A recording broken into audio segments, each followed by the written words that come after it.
très blanche. Est-ce que si je parle plus ou moins proche du micro, cela change quelque chose?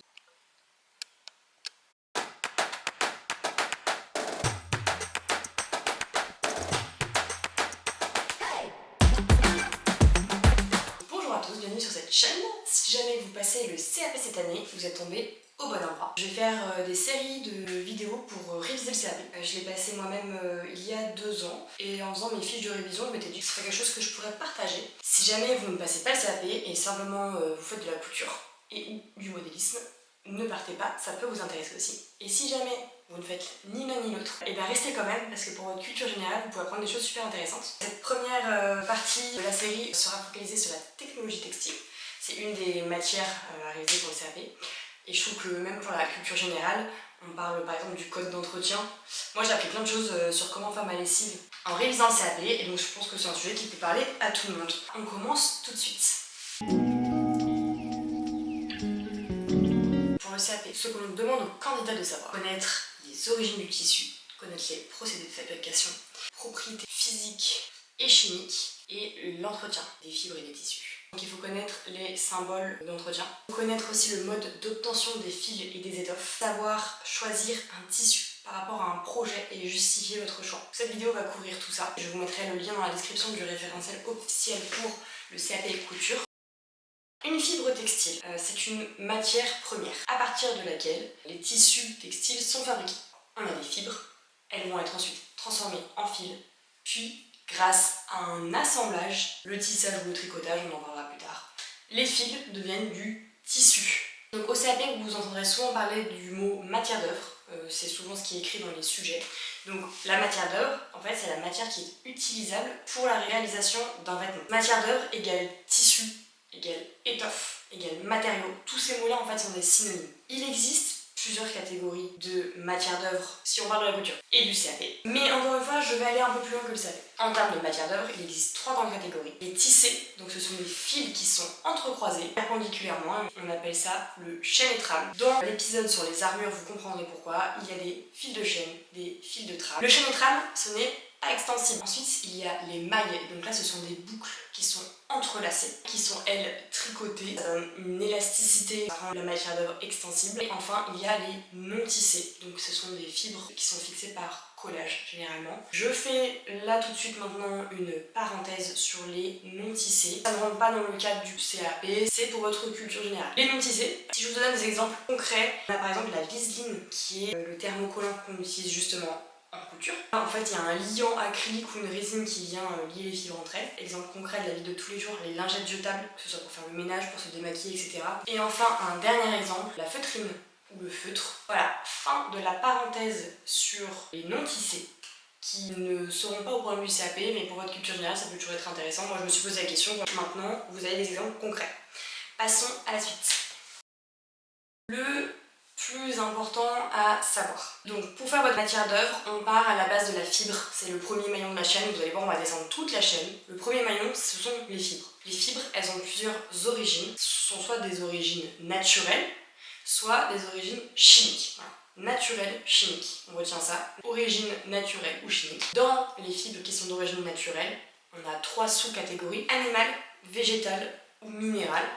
Minéral ne sera pas abordé pour le CAP, donc naturel, animal ou végétal. Dans les fibres d'origine chimique, vous avez 2 sous-catégories, ce qu'on appelle les fibres d'origine artificielle et les fibres synthétiques. Et en fait, les fibres d'origine artificielle ont à la base une origine naturelle, mais elles ont été modifiées par des procédés chimiques qui les rendent du coup pas naturelles. Mais au départ, elles partent de quelque chose qui est naturel.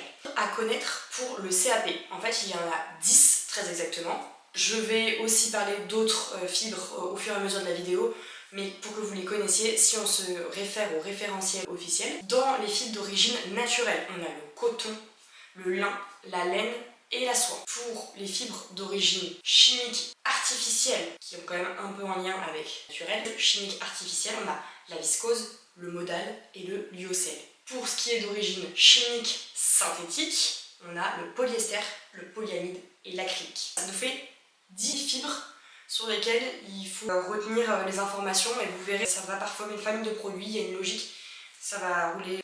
comme sur des roulettes. On va commencer par parler des fibres d'origine naturelle.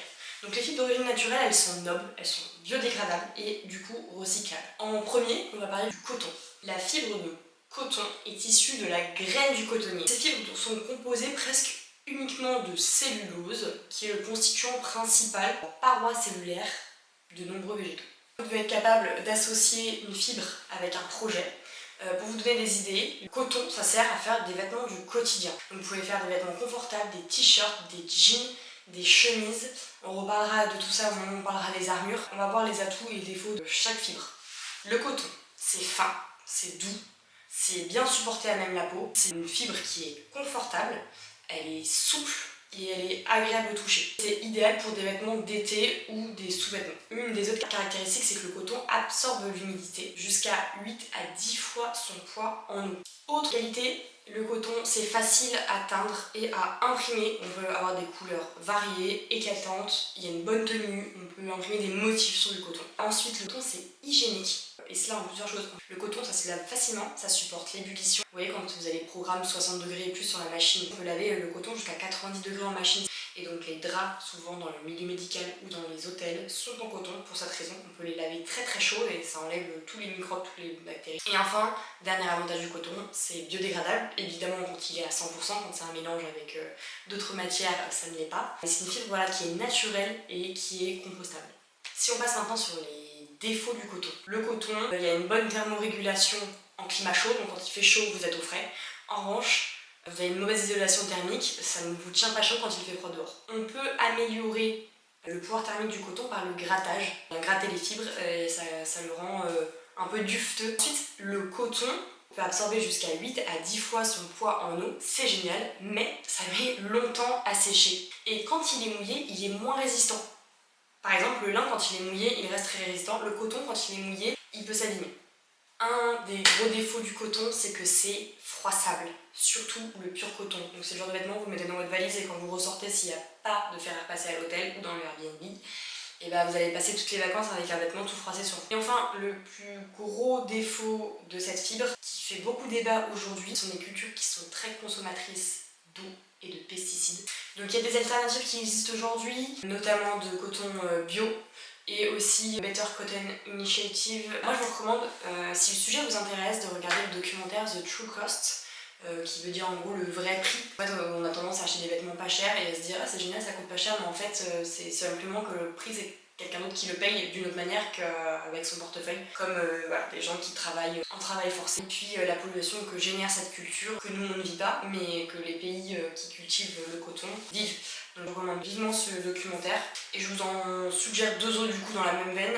Il y a Arte qui a fait un documentaire qui s'appelle Le coton, une histoire d'eau et qui met en avant la catastrophe écologique que ça représente dans la mer d'Aral. La BBC aussi, avec France 5, ils ont fait un reportage sur le coton d'Asie et du coup les problématiques humaines liées à cette culture. Et si je vous donne des exemples de tissus qui sont faits à base de cette fibre, vous allez retrouver par exemple la popeline de coton, la batiste, le voile de coton, la percale de coton, la flanelle de coton, du velours côtelé aussi à base de coton, le jersey de coton. Voilà, il y a vraiment plein de tissus différents qui sont faits à base de cette fibre. Maintenant, on va parler du lin. Donc le lin, en fait, ça provient de la tige de la plante du même nom. Le coton, c'était la graine de cotonnier, là c'est la tige de la plante. Qu'est-ce qu'on fait avec du lin? On fait des vêtements, on fait des draps, on fait surtout des vêtements d'été, des pantalons, des chemises, des robes, légers. Le lin, comme le coton, c'est une fibre qui absorbe l'humidité rapidement, mais elle sèche plus vite que le coton. Le lin peut absorber jusqu'à 20% de son poids en eau sans paraître humide, donc c'est très respirant. Un autre point fort du lin, c'est que ça a une très grande résistance à la traction. En fait, le lin, c'est vraiment un tissu très solide. C'est une fibre qui est plus solide que le coton. Il ne peluche pas facilement, ça en fait un tissu très durable. Et vraiment, il résiste quoi. Enfin, vous achetez quelque chose en lin, c'est un vêtement qui va vous suivre pendant longtemps. Le lin a une bonne tenue des teintures, mais les couleurs peuvent être moins vives que sur du coton ou des tissus synthétiques. Le lin, c'est une fibre qui se lave facilement, qui est résistant au lavage répété, qui a tendance à devenir plus doux au fil des lavages. C'est aussi un tissu qui est hygiénique en plusieurs sens. Déjà, c'est un tissu qui respire. Il sèche vite, il laisse circuler l'air. Donc ça évite la macération et ça limite la prolifération de bactéries. La fibre de lin contient naturellement des composés qui freinent la croissance de bactéries et de champignons. Voilà, naturellement, comme ça, dans la fibre, c'est là, c'est présent, c'est antibactérien.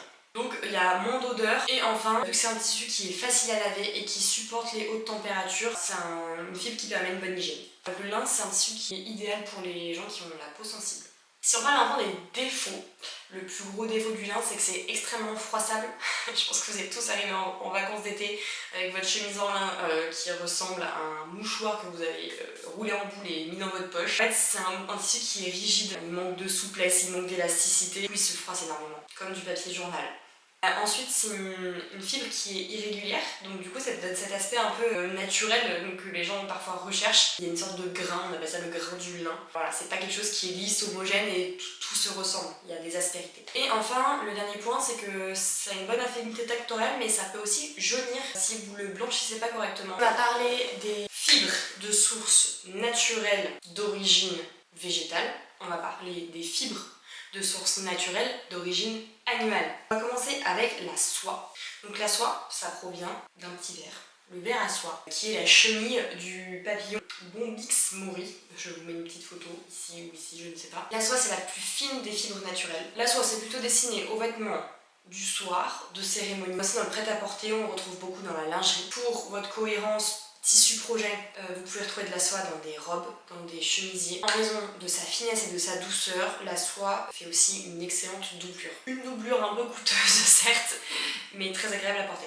La soie, elle est douce, elle est brillante, elle est légère, elle est absorbante. Elle prend facilement la couleur quand on la teint. Elle absorbe très bien les colorants. Les teintes sont vives, profondes et durables. Elle permet aussi une grande variété de couleurs et des nuances subtiles. En revanche, elle est très coûteuse.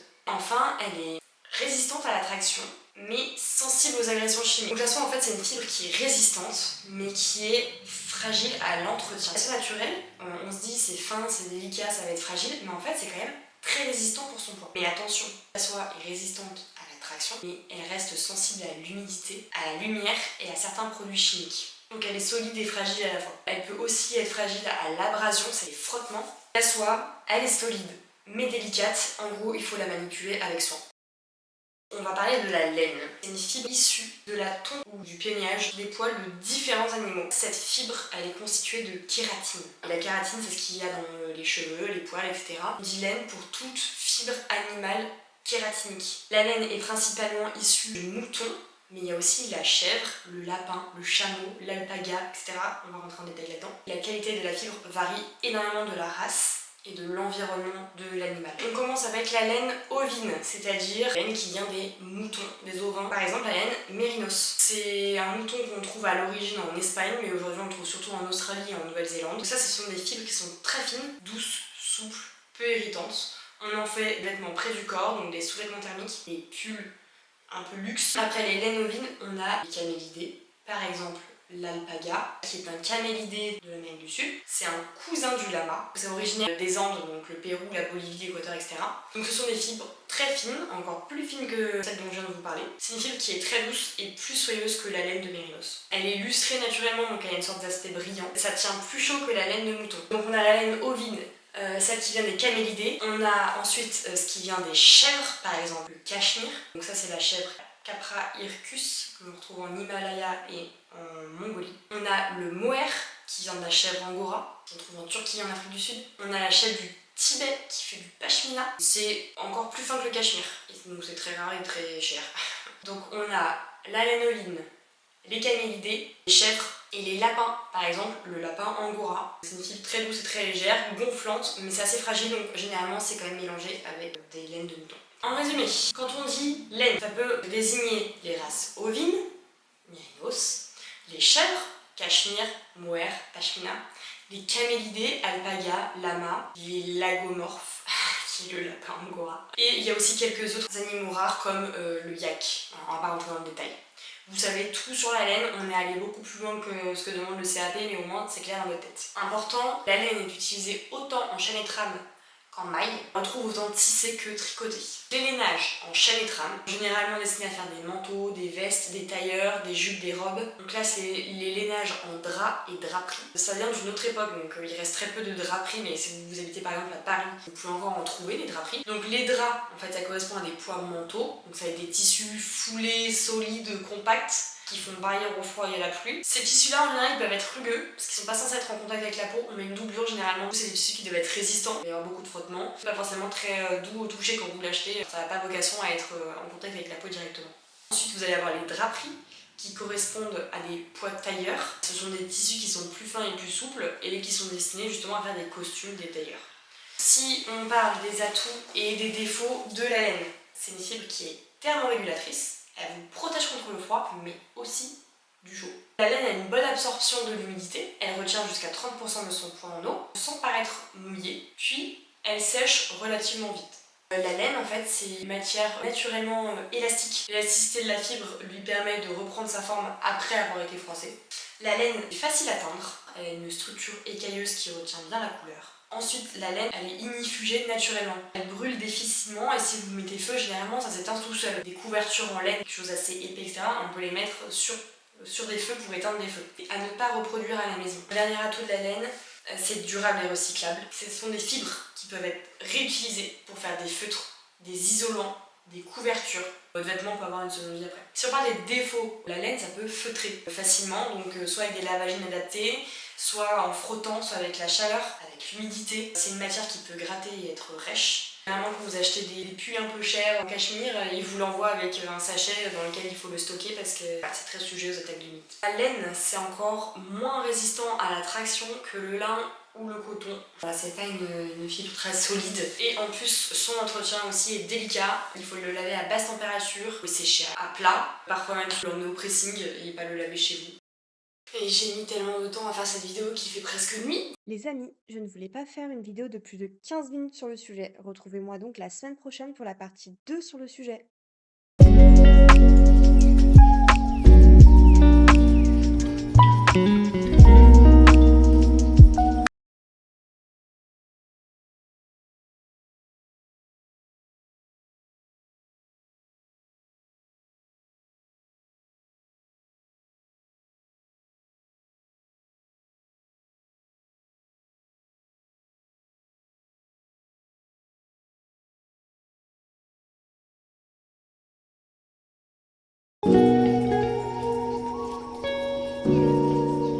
Artlist.io